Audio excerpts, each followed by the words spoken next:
आज है 13 फरवरी 2024 दिन मंगलवार। नमस्कार, सुप्रभात। न्यूज छत्तीसगढ़ में आपका बहुत बहुत स्वागत है। इससे पहले आप छत्तीसगढ़ के कौन से जिले से न्यूज को देख रहे हैं, कमेंट में हमें जरूर बताइए। साथ ही डेली अपडेट रहने के लिए चैनल को सब्सक्राइब जरूर करें।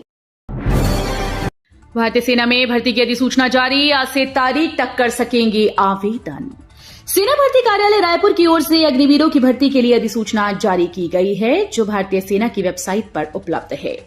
अग्निवीर की भर्ती जनरल, तकनीकी, क्लर्क, ट्रेडमैन, महिला सैन्य पुलिस और रेगुलर कैडर भर्ती, धर्मगुरु, नर्सिंग सहयोगी और हवलदार SAC के पदों के लिए जारी की गई है।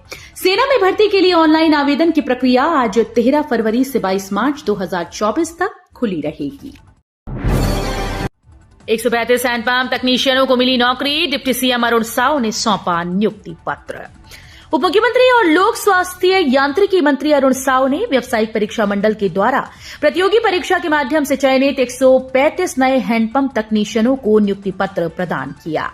इन्हें प्रदेश भर में ग्रामीण इलाकों में पदस्थ किया गया है। साव ने उम्मीद जताई कि विभाग में हैंडपंप तकनीशियनों की संख्या बढ़ने से इनकी मरम्मत, रखरखाव और पेयजल की गुणवत्ता नियंत्रण की व्यवस्था सुदृढ़ रहेगी।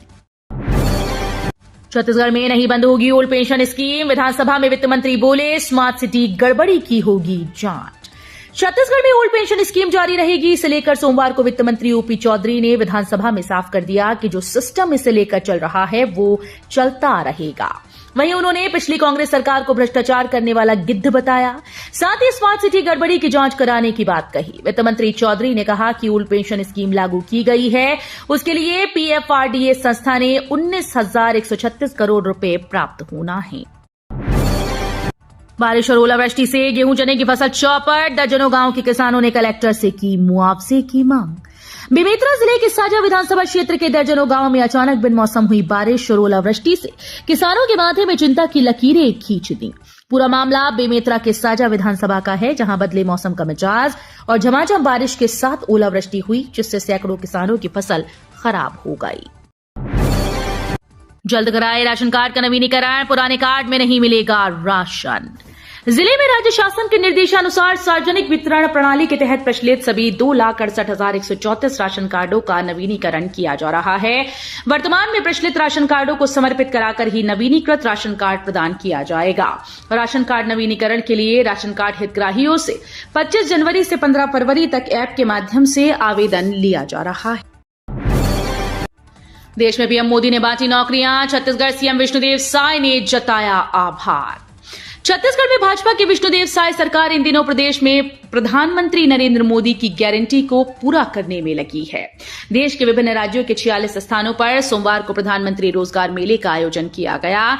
छत्तीसगढ़ में प्रधानमंत्री रोजगार मेला लगा, जिसमें प्रधानमंत्री नरेंद्र मोदी वर्चुअल रूप में शामिल हुए। छत्तीसगढ़ की मैतारी वंदन योजना के लिए 46.22 लाख महिलाओं ने कराया रजिस्ट्रेशन। छत्तीसगढ़ में भाजपा के विष्णुदेव साय सरकार महिला सशक्तिकरण को बढ़ावा देते हुए पूरे राज्य में मैतारी वंदन योजना के तहत महिलाओं के आवेदन करवा रही है। राज्य सरकार के द्वारा हर जिले के घर घर जाकर इस योजना के लिए महिलाओं का आवेदन भरवाया जा रहा है। समय के साथ योजना के लिए महिलाओं के आवेदन का काम भी तेजी से आगे बढ़ रहा है। इस योजना के तहत अब तक राज्य में 46,22,926 आवेदन भरे जा चुके हैं। GPM जिले में लाउड स्पीकर पर प्रतिबंध, तत्काल प्रभाव से 31 मई तक लगाई गई रोक। गौरेला, पिंडरा, मरवाही जिला कलेक्टर प्रियंका ऋषि महोबिया ने नगर पालिका परिषद और नगर पंचायत की सीमा से बाहर के क्षेत्रों में लाउड स्पीकर को प्रतिबंधित कर दिया है। जो इलाके नगर पालिका और नगर पंचायत की सीमा के अंदर आते हैं, वहां भी ध्वनि विस्तारक यंत्रों का इस्तेमाल पूरी तरह से प्रतिबंधित कर दिया गया। छत्तीसगढ़ कोलाहल नियंत्रण अधिनियम 1985 की धारा 18 और ध्वनि प्रदूषण नियम 2000 के तहत कलेक्टर ने यह आदेश जारी कर दिया है। FSC ऑब्जर्वर ने मंडी परिसर पहुंचकर EVM मशीन्स का लिया जायजा। भारत निर्वाचन आयोग के द्वारा नियुक्त FSC ऑब्जर्वर अमित सिंह एवं मुख्य निर्वाचन पदाधिकारी कार्यालय छत्तीसगढ़ के शारदा अग्रवाल सोमवार को मंडी परिसर पहुंचे। उन्होंने EVM मशीनों का जायजा लिया। उन्होंने FSC कार्यों को गंभीरतापूर्वक एवं निर्वाचन आयोग के दिशा निर्देशों के अनुसार पूर्ण करने के निर्देश अधिकारी कर्मचारी को दिए। भारत निर्वाचन आयोग के निर्देशानुसार लोकसभा निर्वाचन 2024 के लिए 5 फरवरी से ECIL के इंजीनियर्स द्वारा इलेक्ट्रॉनिक वोटिंग मशीन की प्रथम स्तरीय जांच प्रारंभ की गई। गांव चलो अभियान 24 घंटे गांव में बिताएंगे भाजपा कार्यकर्ता। लोकसभा चुनाव से पहले भारतीय जनता पार्टी अपनी योजनाओं को गांव-गांव और जन-जन तक पहुंचने वाले गांव चलो अभियान को लेकर कमर कस चुकी है। इसको लेकर सभी कार्यकर्ताओं को बैठक कर निर्देशित किया गया है। 24 घंटे के लिए कार्यकर्ताओं को गांव में हितग्राहियों के बीच रुकना है और शासन की योजनाओं को उन तक पहुंचाना है, फिर उनका फीडबैक लेना है। एकलव्य विद्यालय के आदिवासी छात्रों ने सड़क पर दिया धरना। छत्तीसगढ़ के जगदलपुर शहर में स्थित एकलव्य आदर्श विद्यालय के आदिवासी छात्रों ने हॉस्टल प्रबंधन पर लापरवाही बरतने का आरोप लगाया। इसी के साथ बच्चे मुख्य सड़क पर धरने पर बैठ गए और कई घंटे तक मुख्य मार्ग को जाम कर दिया। छात्रों का कहना है कि वे बीते लंबे समय से हॉस्टल के अधीक्षक की प्रताड़ना का शिकार हो रहे हैं। कोरबा पहुंची भारत जोड़ो न्याय यात्रा। रोजगार के मुद्दे पर केंद्र सरकार पर जमकर बरसे राहुल गांधी। कांग्रेस भारत जोड़ो न्याय यात्रा छत्तीसगढ़ में हो रही है। सोमवार को ये यात्रा कोरबा जिले के सीतामढ़ी से शुरू हुई, जहां कांग्रेस नेता राहुल गांधी खुली जीप में सवार होकर लोगों का अभिवादन करते निकले। उनके साथ पूर्व मंत्री जयसिंह अग्रवाल और कोरबा सांसद ज्योत्सना महंत भी थीं। छत्तीसगढ़ के टिकलगुड़ा मुठभेड़ में शामिल 3 नक्सलियों ने किया आत्मसमर्पण। दंतेवाड़ा में पुलिस को बड़ी सफलता हाथ लगी। बड़ी नक्सल वारदात में शामिल नक्सलियों ने पुलिस के सामने आज आत्मसमर्पण कर दिया। दंतेवाड़ा में चलाए जा रहे लून वर्राटू अभियान से प्रभावित होकर एक इनामी सहित 3 नक्सली मुख्यधारा में लौट आए। परीक्षा में सैकड़ों छात्रों को मिले 0 नंबर। छात्र छात्राओं ने घेरा विश्वविद्यालय प्रबंधन कार्यालय। सरगुजा जिले के संत गहिरा गुरु विश्वविद्यालय प्रबंधन की लापरवाही के विरोध में अखिल भारतीय विद्यार्थी परिषद के साथ मिलकर सैकड़ों छात्र छात्राओं ने विश्वविद्यालय प्रबंधन का घेराव किया।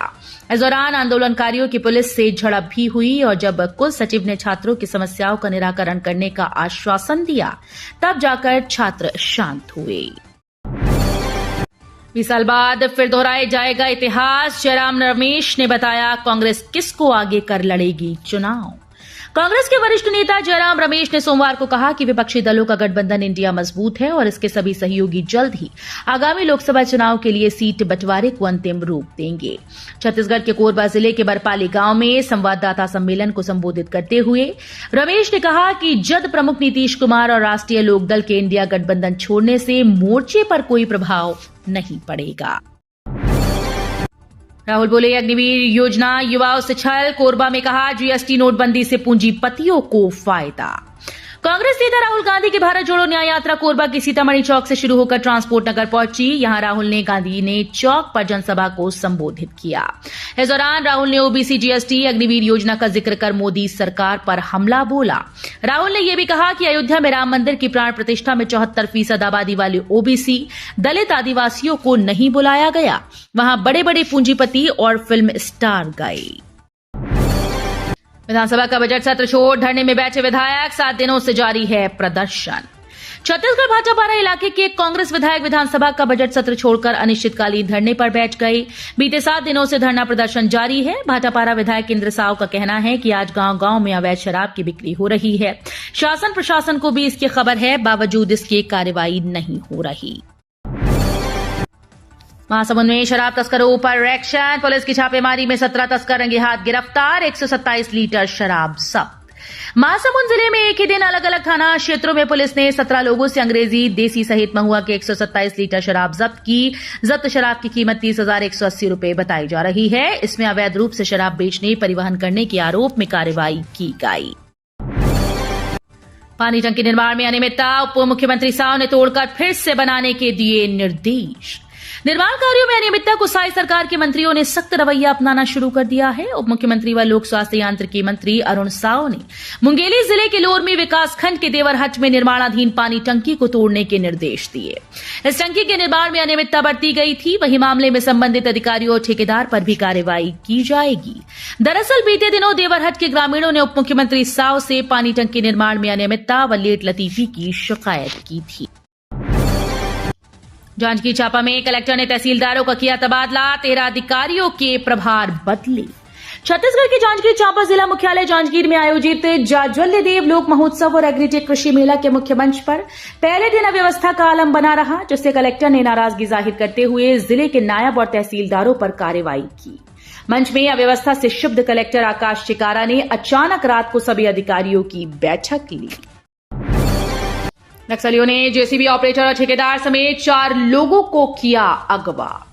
छत्तीसगढ़ के सुकमा में जल मिशन योजना में अवरोध पैदा करने के लिए नक्सलियों ने 4 लोगों को अगवा कर लिया। इसमें जेसीबी ऑपरेटर और पेटी ठेकेदार शामिल है। इतना ही नहीं, नक्सली अपने साथ जेसीबी मशीन भी ले गए थे। घटना रविवार 11 फरवरी देर शाम की बताई जा रही है। जानकारी के अनुसार मामला जगरगुंडा थाना इलाके का है, जहां जल मिशन योजना के तहत काम चल रहा था। माना जा रहा है कि इसमें खलल डालने के लिए नक्सलियों ने ये कदम उठाया। 5 मार्च से शुरू होंगी रविशंकर विश्वविद्यालय की वार्षिक परीक्षाएं। पंडित रविशंकर शुक्ल विश्वविद्यालय की ओर से वार्षिक परीक्षाओं के लिए समय सारणी जारी कर दी गई। इसके अनुसार बीए, बीकॉम, बीएससी, बीसीए की परीक्षाएं 5 मार्च से शुरू हो रही हैं, जबकि एमए हिंदी, एमए अंग्रेजी, एमए इतिहास समेत अन्य पीजी कक्षाओं की परीक्षाएं अप्रैल में शुरू होंगी। आचार संहिता से पहले कांग्रेस जारी करेगी प्रत्याशियों के नाम। उम्मीदवारों पर पीसीसी से लेकर दिल्ली तक मंथन।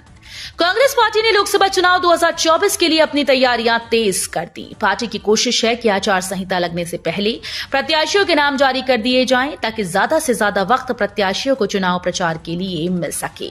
प्रत्याशी अपने क्षेत्र में ज्यादा से ज्यादा दौरा कर लोगों से संपर्क करें, इसलिए भी उनके नाम की घोषणा जल्द ही की जाएगी। बिना सूचना स्कूल से गायब 20 टीचर होंगे बर्खास्त। बिलासपुर डीईओ ने कलेक्टर को सौंपी शिक्षकों की लिस्ट। बिलासपुर जिले के विभिन्न स्कूल में पदस्थ 20 टीचर लंबे समय से बिना सूचना के अनाधिकृत रूप से गायब हैं। जिला शिक्षा अधिकारी ने इन शिक्षकों की सूची कलेक्टर को सौंपी, जिसके बाद कलेक्टर ने ऐसे सभी शिक्षकों की सेवा समाप्ति के लिए उन्हें नोटिस जारी करने के निर्देश दिए। दरअसल कलेक्टर अवनीश शरण ने जिले के स्कूल्स में पदस्थ ऐसे टीचर की जानकारी मांगी थी, जो बिना सूचना के लंबे समय से स्कूल नहीं आ रहे हैं। धान पर खतरा। खरीदी केंद्रों में रखा है 40 लाख टन से ज्यादा धान। मौसम का बिगड़े मिजाज से बड़ी चिंता। प्रदेश में इस बार रिकॉर्ड तोड़ धान खरीदी हुई। इससे किसान तो प्रसन्न है, लेकिन मौसम के बदलते मिजाज ने धान खरीदी करने वाली समितियों की चिंता बढ़ा दी। वजह यह है कि बदली और बारिश के कारण धान के भीगने और नमी बढ़ने का खतरा बढ़ गया। इससे धान की गुणवत्ता प्रभावित हो सकती है। इसका खामियाजा धान खरीदी करने वाली समितियों को उठाना पड़ सकता है। बता दें कि इस वर्ष प्रदेश में समर्थन मूल्य पर 144,92,096 टन धान की खरीदी हुई।